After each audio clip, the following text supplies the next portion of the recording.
par rapport à ce que Suleiman alayhi salam a dit sur le Mahdi alayhi salam, il a dit le Mahdi possédera la science des vents accordés par le souverain, d'accord, car il est l'héritier du roi des rois.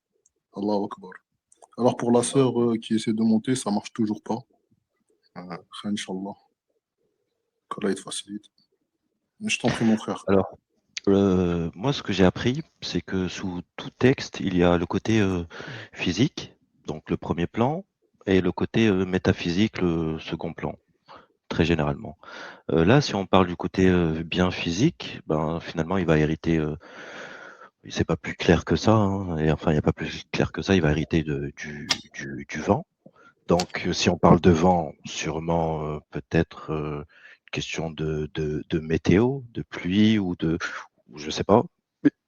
Et si on parle du côté métaphysique, qui moi m'intéresse, on va dire un peu plus, où j'ai un peu plus d'attirance, c'est le vent, c'est un côté plus subtil, tout l'inverse de la terre, donc de la matière.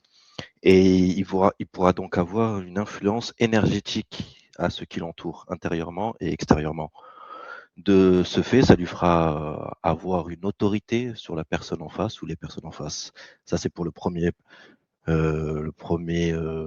message que j'en retire dans le côté métaphysique, mais il y a aussi le côté non visible qui pourrait s'apparenter au djinn ou à d'autres espèces qu'on ne connaît pas et qui possèdent une communication bien plus particulière que la nôtre. Voilà ce que je peux dire sur ça.